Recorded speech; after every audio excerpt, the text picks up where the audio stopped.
Bom dia, boa tarde, boa noite a todos que estiverem me assistindo. Eu sou a enfermeira Laís Santos e essa é a nossa aula de número 16. Hoje vamos falar sobre oxigenoterapia. Vamos começar? Para a gente lembrar um pouquinho do nosso sistema respiratório, o sistema respiratório ele vai ser responsável por captar o oxigênio presente no ar e eliminar o gás carbônico do corpo. Esse oxigênio que vai ser captado pelo sistema respiratório, ele vai ser levado para todas as células e vai ser usado na fabricação de energia, realizando a respiração das células. Nesse processo de fabricação de energia, vai ser produzido gás carbônico pelas células. E esse gás depois ele vai ser eliminado para fora do corpo, também através do sistema respiratório. Vale deixar claro que, além de participar da respiração, esse sistema vai possuir também estruturas que vão garantir a produção dos sons e a percepção de odores. Então, nós produzimos sons devido às cordas vocais que ficam aqui na região da laringe, assim como a percepção dos odores. O sistema respiratório ele vai ser formado pela cavidade nasal, faringe, a laringe, lembrando que a faringe ele vai ser compartilhado entre a parte oral e a parte nasal, nasofaringe e orofaringe, então ele é compartilhado com os sistemas gastrointestinal e respiratório. Já a laringe é exclusiva do sistema respiratório. Traqueia, e aí teremos os pulmões, que são divididos em brônquios, bronquíolos e, por fim, os alvéolos pulmonares. E aqui nós temos o músculo responsável pela respiração, que é o músculo diafragma. Então, nós podemos observar aqui, os pulmões, os músculos intercostais também que ajudam na expansão pulmonar, o diafragma que ajuda na expansão pulmonar, a pleura, que é a camada que reveste o pulmão. As vias aéreas superiores, nós temos a cavidade nasal, a nasofaringe, a orofaringe e a laringofaringe. E nas vias aéreas inferiores, a cartilagem da laringe, a traqueia, brônquios, bronquíolos e os próprios alvéolos, que fazem parte das vias aéreas inferiores. Bem, como que se dá esse movimento do ar através do sistema respiratório? Ele entra pelas cavidades nasais. Lá nas cavidades nasais, eles vão ser filtrados pelos pelos e pelo muco presente nas cavidades nasais. O que é o muco? A famosa meleca, né, gente? Quando a gente está com melequinha no nariz, essa meleca, esse muco, serve para filtrar o ar e tirar as sujidades, tirar as partículas de poeira, por exemplo. E vão retirar impurezas, como poeiras, e reter micro-organismos, o que ajuda a evitar infecções. Esse muco também vai ajudar a umedecer o ar que a gente respira. Na cavidade nasal, além do ar ser além dele ser filtrado e umidificado, ele vai ser aquecido graças a uma grande quantidade de vasos sanguíneos que existem no local e que vão permitir que o calor do sangue aqueça o ar. Depois que ele passa pelas cavidades nasais, ele vai passar pela faringe, em seguida pela laringe, onde estão as pregas vocais. As pregas vocais, elas vibram conforme a passagem do ar, o que garante a produção dos sons, da voz. Vale destacar que na laringe ainda existe uma estrutura chamada de epiglote. Quando a gente engole um alimento, a epiglote impede que o alimento vá para a traqueia, garantindo que ele siga para o esôfago. O que acontece com o alimento, por alguma circunstância, ele não é impedido pela epiglote e ele entra na traqueia. O engasgo, na mesma hora você começa a tossir. Isso é um reflexo para tirar alimentos ou água, ou alguma coisa que tenha caído por engano na traqueia, ao invés de cair no esôfago. A laringe, ela termina na traqueia, que é um tubo formado por anéis de cartilagem, e que são importantes porque evitam o fechamento da traqueia, o que impediria a passagem do ar. Depois nós temos os brônquios e os bronquíolos, que são ramificações dos brônquios. Nos bronquíolos nós temos os alvéolos pulmonares, que é a menor estrutura pulmonar que nós temos. São pequenos sacos rodeados por vários capilares sanguíneos. Capilares são vasos de sangue bem pequenos. É nesses capilares que o ar vai passar, levando o oxigênio para o sangue. O oxigênio ele passa para o sangue e o gás carbônico do sangue passa para os alvéolos e aí ele é expirado para fora do corpo. A esse processo nós vamos chamar de hematose. O gás carbônico vai fazer o processo contrário, vai sair do corpo na expiração. Então, aqui nós temos os alvéolos e os capilares. Nesse processo, o oxigênio entra na corrente sanguínea e vai ser absorvido pelas células. E o gás carbônico sai para os alvéolos, onde vai ser expirado para fora do corpo. Temos também os movimentos respiratórios. A inspiração é quando o músculo diafragma ele provoca o alongamento da cavidade torácica, ele abre a cavidade torácica, permitindo então que o ar entre no pulmão. Já na expiração, os músculos do diafragma eles relaxam e provocam uma redução do volume do pulmão, jogando para fora aquele ar que estava inalado. Bem, gente, falando agora sobre o oxigênio, a oxigenoterapia, quando que ela vai ser indicada? Quando um paciente se encontrar com a gasometria arterial em ar ambiente, apresentando uma pressão arterial de oxigênio menor que 55 ou uma saturação de oxigênio menor ou igual a 88. A gente consegue ver a saturação pelo oxímetro, por exemplo. Já a pressão arterial a gente consegue ver pela gasometria. O oxigênio deve ser administrado de forma correta, porque quando ele é administrado de forma indevida, ele pode causar efeito tóxico, ele pode contaminar, fazer mal para a pessoa em vez de ajudar, gerando efeitos colaterais. Por isso é muito importante que seja indicado corretamente em situações em que realmente é necessário o uso do oxigênio. Para que serve a oxigenoterapia? O oxigênio no sangue proporciona um melhor sono, memória, desempenho nas atividades físicas e na disposição em geral. O que precisaríamos de material para a oxigenoterapia? Os cilindros torpedos de oxigênio, eles podem ser usados assim, né, o próprio torpedo ficar no quarto, ou eles vão ser acoplados à rede de gases. Essa é o ideal, gente. Vai estar do lado de fora do hospital os torpedos, num local ideal para que eles estejam. E aí uma tubulação vai levar até a rede de gases. Isso é o ideal, é a vida ideal, tá? Porém, infelizmente, alguns locais ainda não têm rede de gases, então a gente precisa utilizar o torpedo dentro das enfermarias, dentro dos leitos.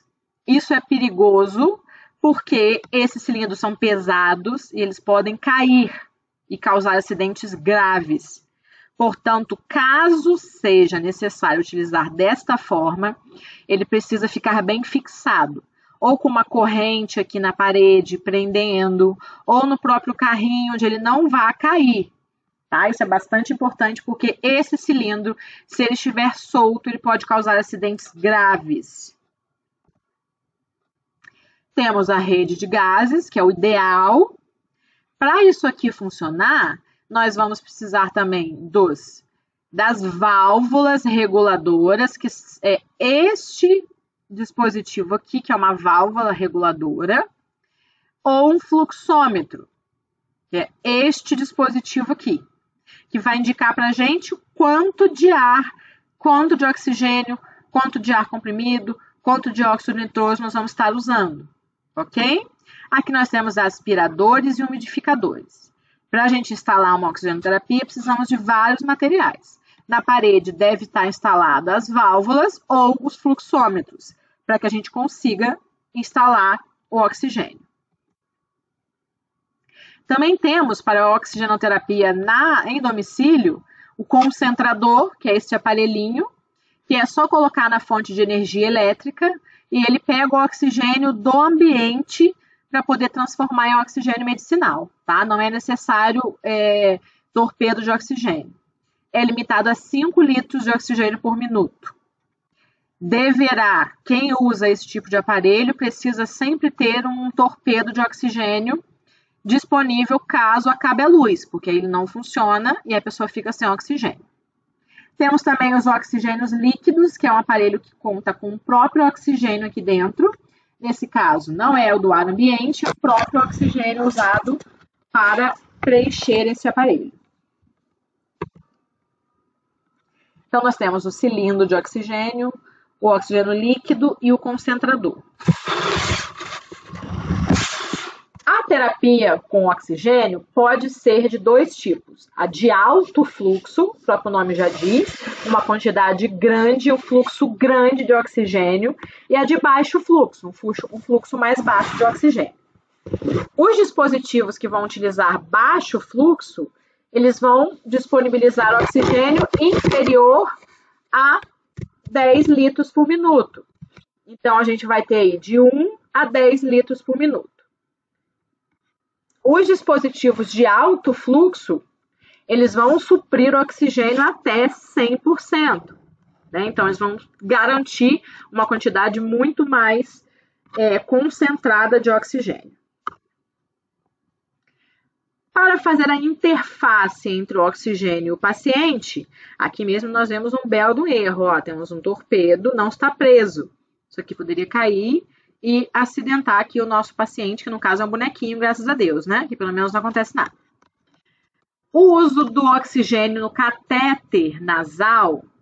Catéter nasal é este dispositivo que a gente está vendo aqui. Vamos ver, ó. Isso é um catéter, uma cânula nasal de oxigênio. Ele tem 2 tracinhos aqui por onde sai o ar e a gente coloca um deles em cada narina. Dessa forma, a pessoa consegue receber oxigênio através deste dispositivo.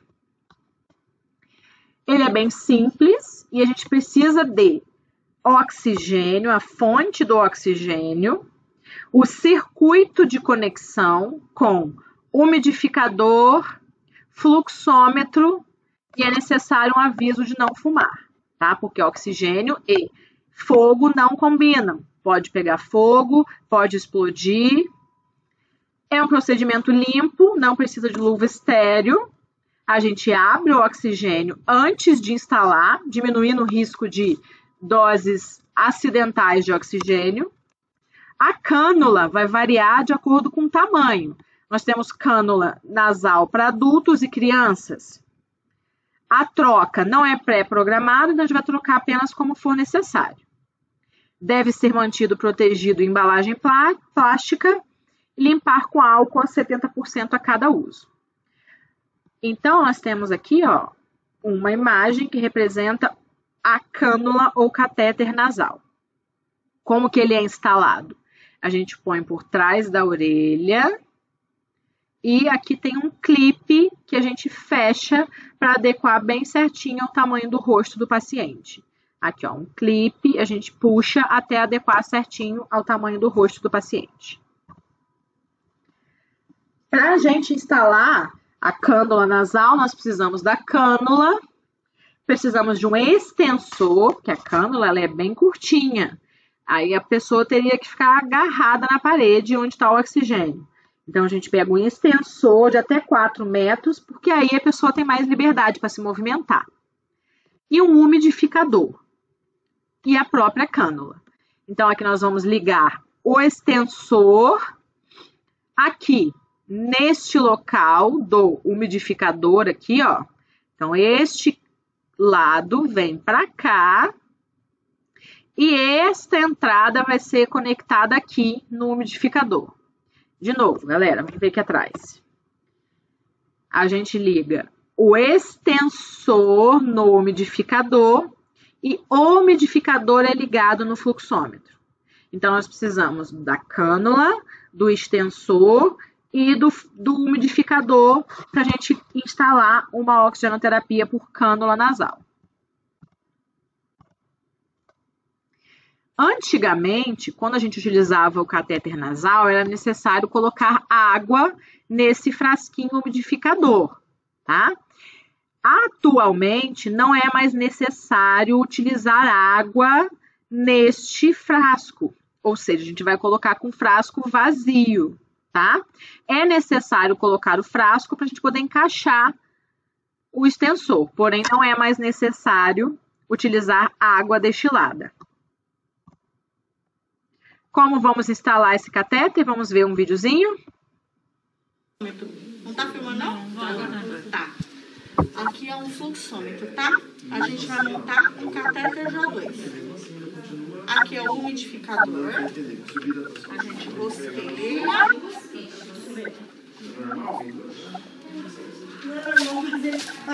Tem essa extensão, tá?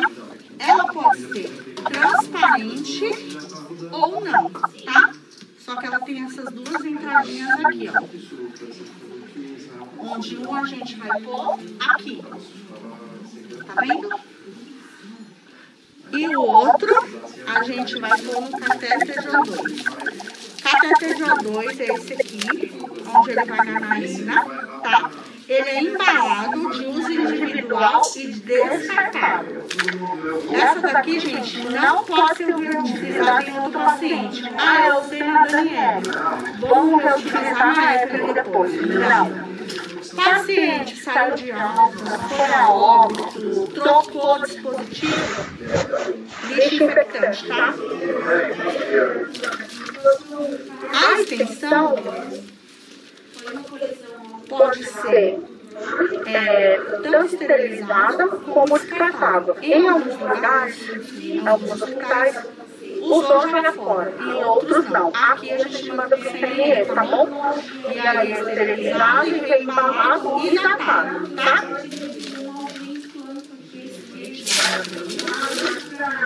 Ó, o cateterizador que ele vem assim, tá vendo? Onde é os furinhos que vai pôr no nariz. Assim, ó. Tá? Aí o que a gente vai fazer? A gente vai colocar aqui, ó. Tá vendo? Tem um encaixe, ó. Encaixou. Tá? Aí eu vou arrumar ele de acordo com o paciente. Aqui é para dar uma regulagem, tá vendo? Ó.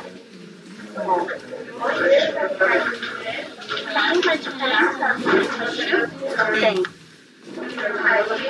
Ó, logo da orelha.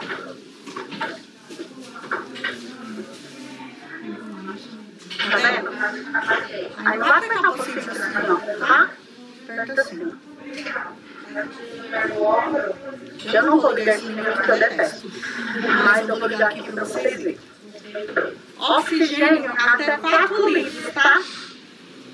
Aí vai ver com o médico quantos litros que ele quer. Tá vendo aqui, ó? Roda aqui, ó. Ó, vai sair um ventinho aqui, ó. Tá? Aí vai ver de acordo com o que o ofício ou o médico propõe, tá? Tá.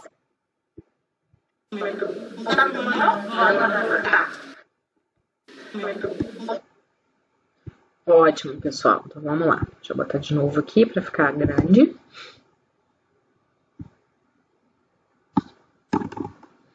Então agora já vimos como que a gente instala a cânula de oxigênio, correto? Além da cânula, nós temos também a máscara simples, que é esta máscara aqui. Aqui é o local para o queixo. Esta máscara, ela pode usar até 60% de oxigênio. O fluxo mínimo é de 5 litros por minuto, então tem que ser de 5 para cima. A vantagem dela ser mais acessível e mais leve e pode ser usada por pacientes em domicílio. Porém, ela não é selada. E ela também precisa ser retirada se o paciente precisar falar ou se alimentar. Temos a máscara não reinalante, foi muito utilizada durante o período do COVID. Ela se destaca porque ela tem esse reservatório de oxigênio e porque ela tem uma válvula de inspiração e expiração. Sendo assim, esta máscara ela consegue fornecer até 100% de oxigênio num fluxo de 12 a 15 litros por minuto. Ela é muito utilizada em setores como emergência e UTI. Ela vai ser indicada no trauma, por exemplo, quando a gente não deve botar um tubo, entubar o paciente, ou na hora da emergência clínica, quando o paciente precisa de um pouco mais de oxigênio, porém ainda não há indicação de intubação, ou então não conseguiu ainda ser intubado. A máscara de Venturi é essa aqui, ela vem com vários bicos, e cada bico que a gente utiliza aqui, ele vai garantir uma quantidade específica de oxigênio. Aí nós temos os bicos coloridos, cada bico desse vai garantir uma quantidade específica de oxigênio. Nós temos o bico branco, que é 6 litros por minuto, 31% de FiO2, de oxigênio inspirado.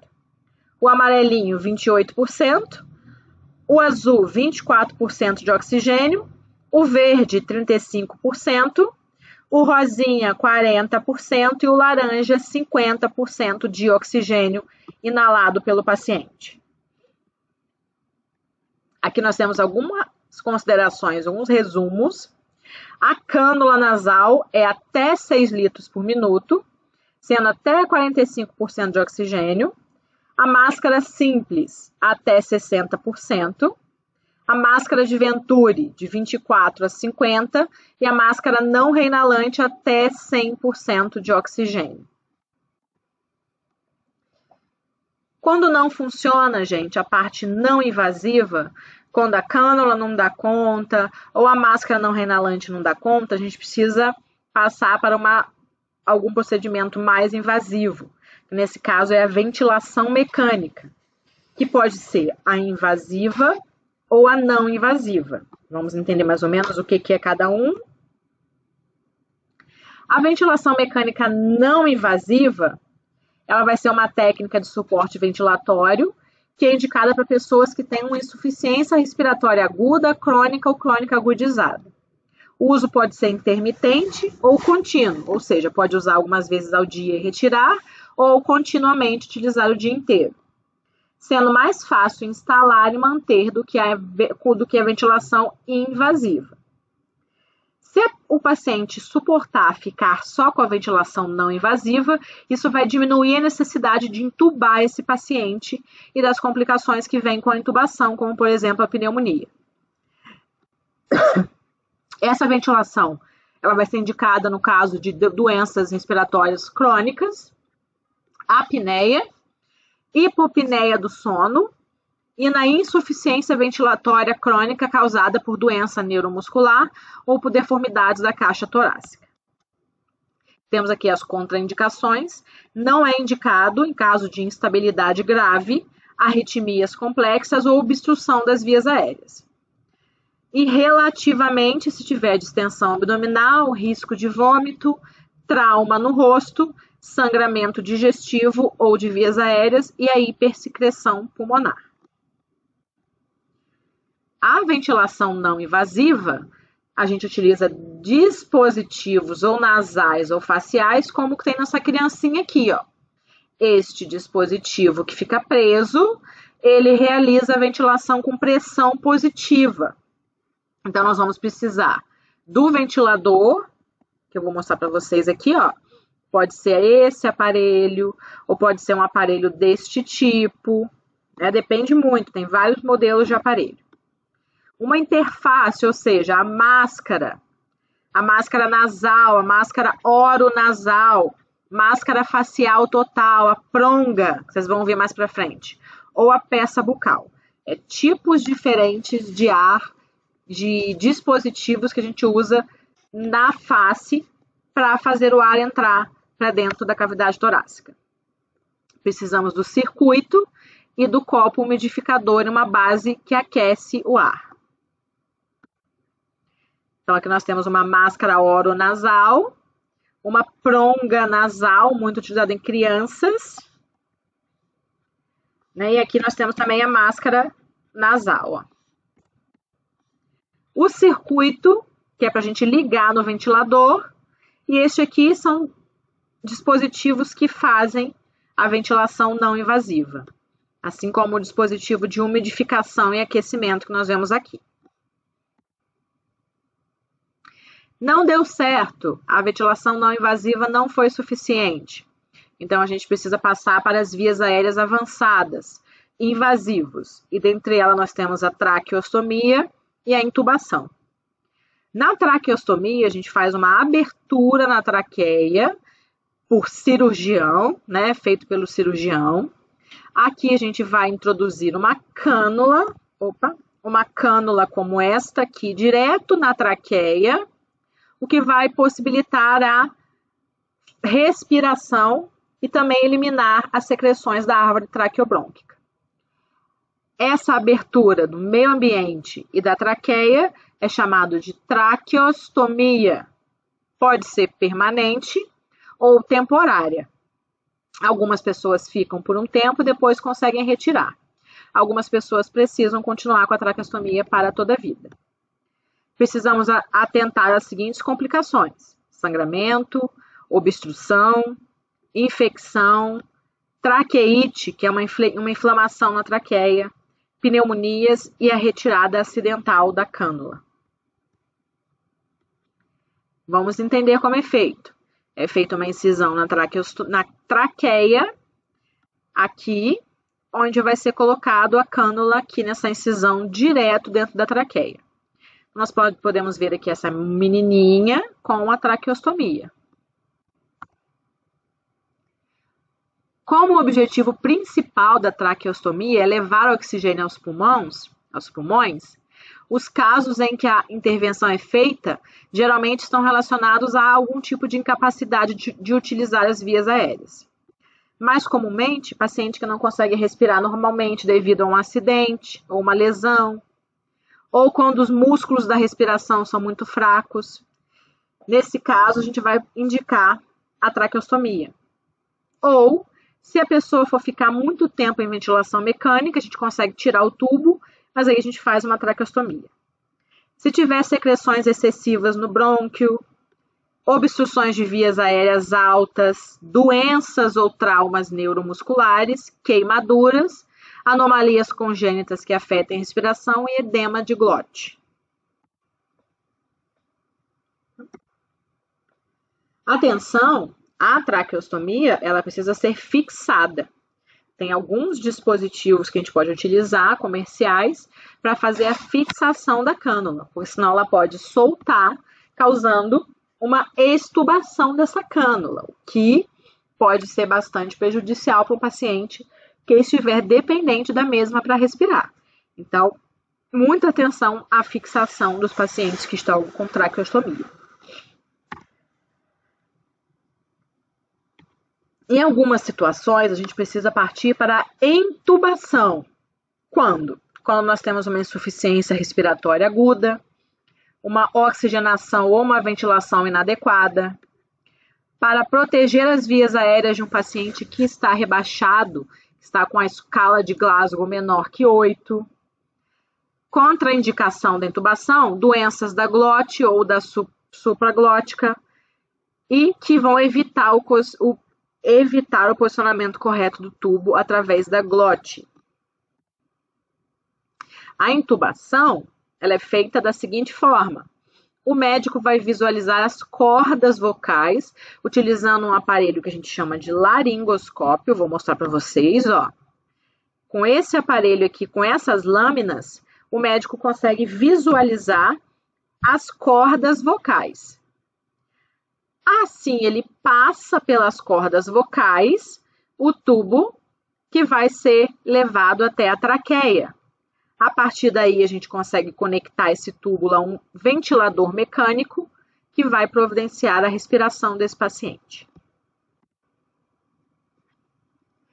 Para a intubação, a gente usa um fio guia, que é um fio um pouco mais resistente para auxiliar o médico na colocação do tubo no paciente. Aqui nós temos um laringoscópio, cabo e as lâminas de laringo.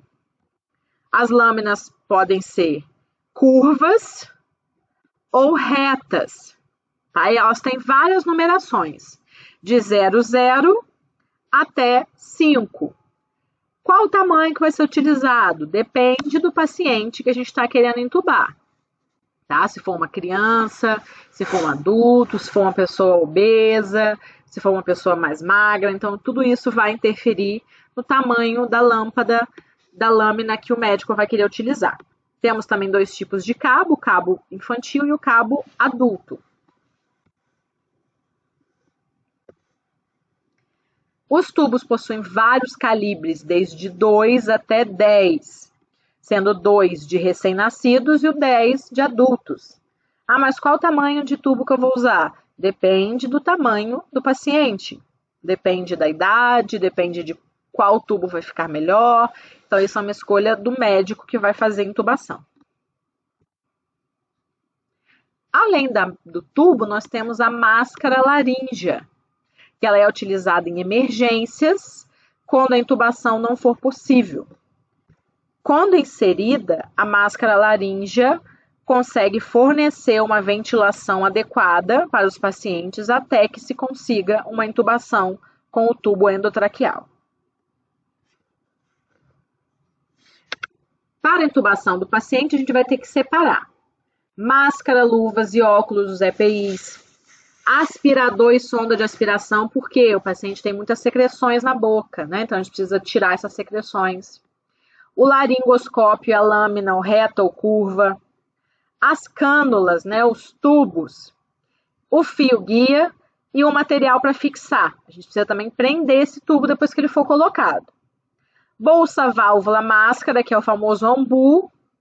As drogas, os medicamentos de sequência rápida, porque a gente precisa sedar esse paciente para depois entubá-lo. Um monitor cardíaco, um oxímetro e a medição da pressão arterial. Um capnógrafo, que vai medir a quantidade de gás carbônico que sai. E vias alternativas. O que quer dizer vias alternativas? Se a intubação não funcionar, a gente precisa partir para a traqueostomia. Então, os médicos têm que estar preparados para fazer essa cirurgia de emergência, caso a intubação não funcione. E coxins para posicionar o paciente corretamente. Este conhecido como bolsa, válvula, máscara, porque ele tem uma bolsa, a válvula e a máscara. Também conhecido como AMBU, porque no inglês, Artificial Manual Breathing Unit, unidade manual de respiração artificial, ele é um equipamento que vai promover uma ventilação artificial com pressão e vai levar esse ar até o pulmão. É utilizado, por exemplo, durante uma parada cardíaca ou durante uma intubação até o paciente ser conectado no ventilador mecânico, ou para fornecer uma quantidade maior de oxigênio aos pacientes em qualquer situação em que for necessário. Ok, gente, quando a gente coloca um catéter, ou até mesmo em pacientes que estão sem catéter, estão sem nenhum tipo de ventilação, as nossas vias aéreas produzem secreções, né? A própria saliva, a secreção do nariz. Pode ser um problema a gente ter muitas secreções nas vias aéreas e não conseguir eliminar. Então, é uma função da equipe técnica de enfermagem a aspiração de vias aéreas superiores, tá, gente? Vias aéreas superiores. Vias aéreas inferiores, por ordem do Corém, é procedimento exclusivo do enfermeiro, tá? Na equipe de enfermagem. Então, os técnicos de enfermagem eles podem proceder à aspiração de vias aéreas superiores. Tá? Aqui nós temos um POP, depois vocês darem uma olhada. Para realizar a aspiração, a gente pode utilizar um catéter aberto ou sistema fechado de aspiração da traqueia. Tá? Se estiver nesse sistema fechado, a gente apenas introduz aqui O catéter, a aspiração é feita e a gente puxa de volta. Este daqui, a gente precisa soltar o paciente do ventilador para fazer a aspiração, um pouco mais complicado. Aqui nós vamos conectar no vácuo um frasco para aspirar as secreções, para coletar, né, as secreções que forem aspiradas. Vamos ver um videozinho sobre aspiração de vias aéreas superiores?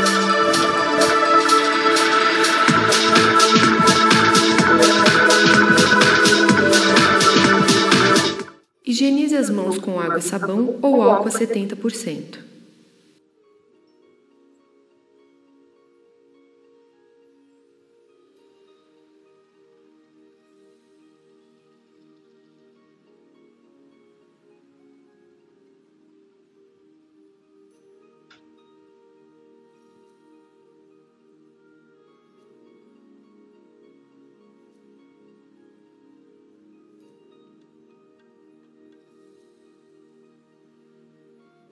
Após reunir o material, direcione-se ao quarto do paciente. Se apresente e certifique que está em posição de Foley ou semi-Foley.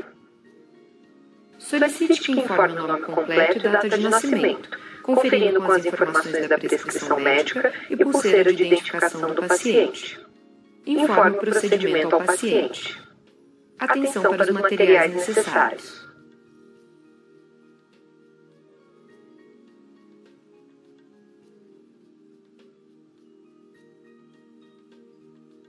Coloque a máscara cirúrgica.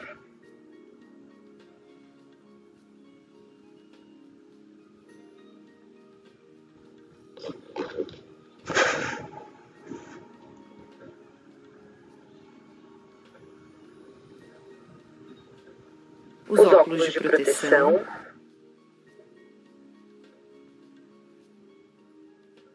Abra o frasco de aspiração.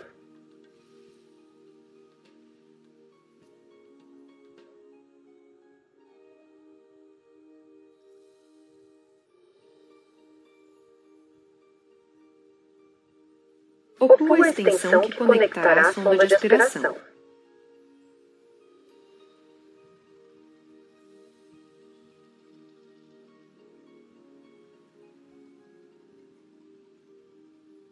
Adapte o vacômetro à extensão do frasco coletor.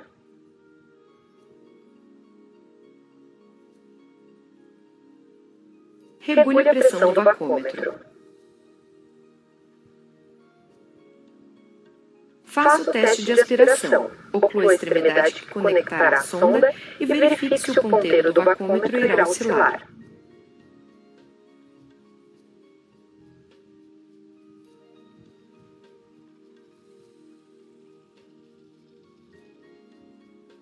Identifique o frasco coletor com o nome completo do paciente, data e hora de abertura do material.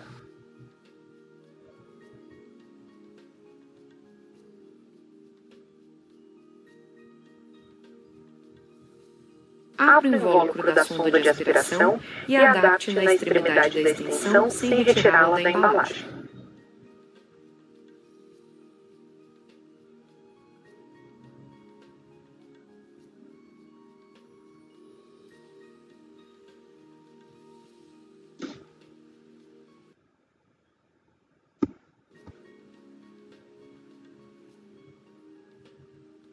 Abra o invólucro da gaze.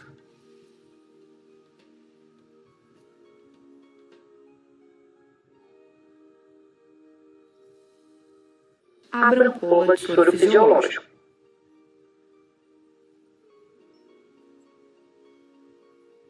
Calce as luvas de procedimento.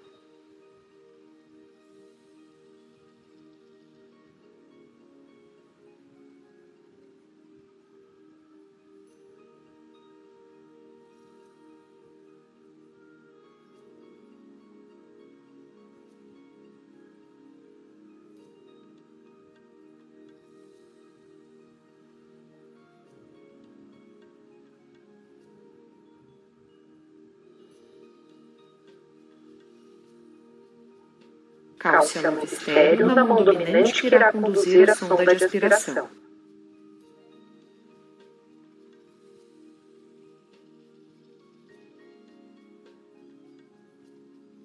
Retire a sonda de aspiração do invólucro.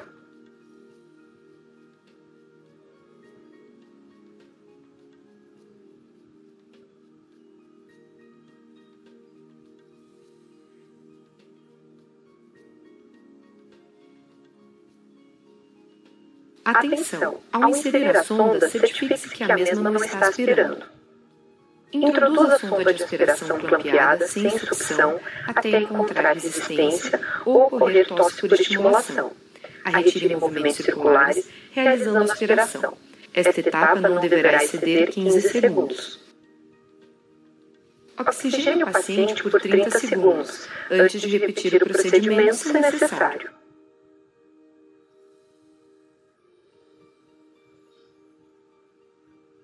Com a mesma técnica, após a aspiração da cânula endotraqueal, aspire o nariz, uma narina e posteriormente a outra.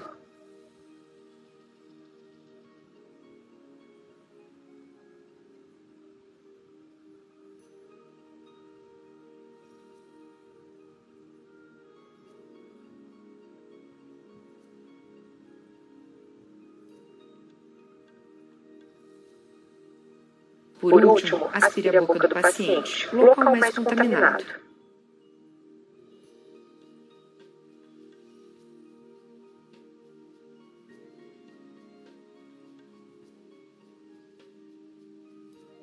Desconecte a sonda e retire a luva estéril envolvendo-a na sonda.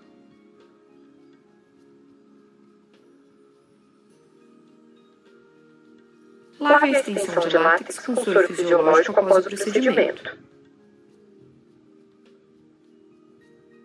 Oclua a extremidade da sonda.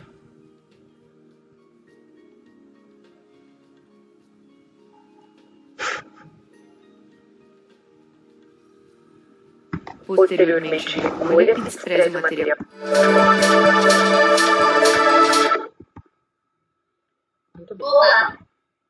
Vimos aí, então, aqui deixei para vocês um popzinho de aspiração de vias aéreas e a determinação do COFEN, tá? Em relação a quem pode aspirar, qual local do paciente. Então, aqui nós temos a determinação do COFEN que diz que, no âmbito da equipe de enfermagem, a aspiração de pacientes graves que tenham tubo ou traqueostomia em emergência, internação intensiva, semi-intensiva ou intermediária, ou demais unidades de assistência, deverão ter as vias aéreas privativamente aspiradas por enfermeiro. Pacientes atendidos em unidade de emergência, sala de estabilização ou demais unidades considerados graves, mesmo que não estando em respiração artificial, deverão ser aspirados pelo enfermeiro, tá? Pacientes em unidade de repouso, observação, internação e atendimento domiciliar, que são considerados não graves, poderão ser aspirados pelo técnico de enfermagem, desde que seja avaliado e prescrito pelo enfermeiro, como parte do processo de enfermagem. Aos pacientes crônicos que usam traqueostomia de longa permanência ou definitiva em ambiente hospitalar, ou de forma ambulatorial ou domiciliar, poderão ser aspirados pelo técnico de enfermagem, desde que devidamente avaliados e prescritos pelos enfermeiros. Nessa hipótese, deverá ser instituído um protocolo institucional prevendo os sinais e sintomas de padrão respiratório para que imediatamente seja comunicado ao enfermeiro caso haja alguma intercorrência. Tá bom, galera? Então, a nossa aula de hoje é isso. Não esqueçam de realizar a atividade lá na plataforma de ensino. E a gente se vê na próxima aula. Um grande abraço